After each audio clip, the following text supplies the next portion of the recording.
Para syaitan memang senang sekali menggunakan zukhruf al-qawli ghurura, ya, kata-kata yang indah-indah tetapi sebenarnya mengandung tipuan, mengandung kebohongan, deception, ya, mengandung jebakan-jebakan Batman.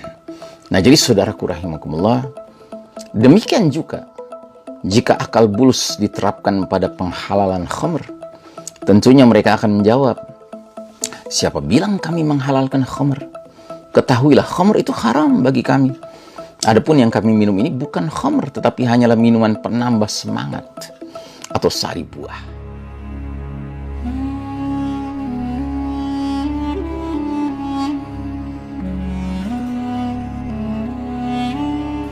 Assalamualaikum warahmatullahi wabarakatuh.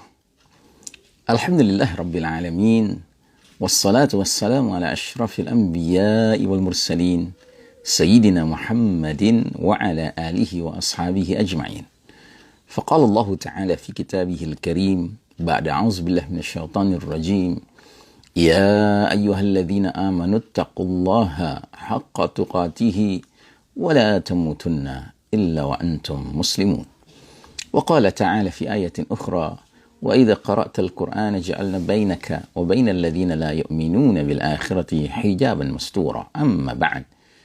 Saudaraku rahimakumullah, alhamdulillah hari ini kita jumpa di hari Jumat Mubarakah, Jumat yang penuh keberkahan ini, tanggal 1 April 2022. Kita sudah berada di penghujung Sya'ban, Masya Allah Ta'ala, sebentar lagi Ramadan tiba.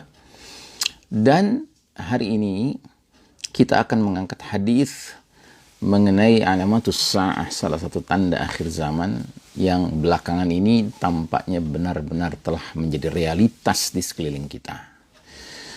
Dari Anas bin Malik radhiyallahu anhu, Rasulullah sallallahu alaihi wasallam bersabda, "Min asyratis sa'ati wa dzakara minha yashrabul khamru." Di antara tanda-tanda kiamat adalah, lalu beliau Nabi SAW menyebutkan di antaranya diminumnya khamr. Sementara dalam riwayat yang lain dari Ubadah bin Samit radhiyallahu anhu, beliau berkata, Rasulullah sallallahu alaihi wasallam bersabda, la yastahilanna ta'ifatun min ummati al-khamra bismin yusammunaha iyyahu. Sungguh akan ada sekelompok dari umatku yang menghalalkan khamr, mereka menamakannya dengan nama yang mereka tetapkan untuknya. Artinya, mereka menamakannya bukan khamr, tetapi apa yang menyebabkan ketika nama itu didengar, disebutkan, seolah-olah tidak ada hubungannya dengan khamr. Nah, dalam kaitan dengan ini, Dr. Muhammad Ahmad Al-Mubayyad hafizahullah dalam kitabnya Al-Mawsu'atu fil Fitani wal Malahim wa Asyratus Sa'ah, ensiklopedia akhir zaman, menulis sebagai berikut. Pertanda ini erat kaitannya dengan tanda hari kiamat sebelumnya, yang di dalamnya sekaligus terdapat penjelasan bagaimana khamr tersebut bisa dihalalkan oleh mereka, yaitu dengan menyebut khamr bukan dengan namanya. Dengan kata lain, agar tidak mengesankan bahwa khamr tersebut barang haram, maka dirubahlah namanya. Minuman yang memabukkan menjadi nama atau sebutan yang lain. Meski Al-Quran dan Sunnah telah mengarahkan cara pandang kaum muslimin serta memberi pengetahuan kepada mereka terhadap jenis yang memabukkan dengan memadai, tetapi para syaitan yang berwujud manusia serta para pengabdi hawa nafsu terus berusaha membujuk agar tidak jauh dari perkara yang memabukkan ini. Antara lain, dilakukan dengan mengubah namanya agar tidak terlihat asing bagi kaum muslimin. Seperti menamainya dengan nama pembangkit semangat, penghangat tubuh, atau nama-nama lain yang diberikan oleh orang-orang zaman sekarang. Sebenarnya, pertanda seperti ini sudah muncul sejak zaman dahulu. Di zaman jahiliyah, orang-orang tersebut menyebut khamr dengan nabidh, sari anggur. Hal ini dimaksudkan untuk menghindari penyebutan khamr yang dilarang oleh Allah Ta'ala. Dengan cara inilah mereka menyerupai ahlus sabat, para orang-orang yang digambarkan dalam kisah Bani Israel tentang suatu kaum nelayan yang melanggar aturan di hari Sabtu. Jadi para ahli sabat merekayasa supaya apa yang telah diharamkan Allah menjadi halal. Dalam hal ini ahlus sabat memasang jaring pada hari Jumat untuk kemudian mereka ambil ikan yang tersangkut di jaring yang telah mereka pasang tersebut pada hari Ahad. Sementara pada hari Sabtunya mereka berpura-pura berlibur tidak menangkap ikan. Bila dikatakan kepada mereka bahwa mereka telah melanggar larangan menangkap ikan di hari Sabtu, mereka pun balik menjawab, seperti yang kalian lihat sendiri, kami sekarang sedang berdiam di rumah. Lihatlah kami ini, sedikit pun kami tidak keluar rumah. Bahkan kami beribadah di sinagog-sinagog kami. Sebenarnya ini hanyalah akal-akalan mereka saja. Yang jelas aktivitas penangkapan itu tetap berjalan di hari Sabtu, sekalipun mereka tidak berada di tepi pantai, di laut ya, melakukan aktivitas penangkapannya. Tapi jelas jaring itu digelar di hari Jumatnya, ya, agar hari Sabtunya ikan-ikan masuk terperangkap dalam jaring itu, hari Ahad diambil.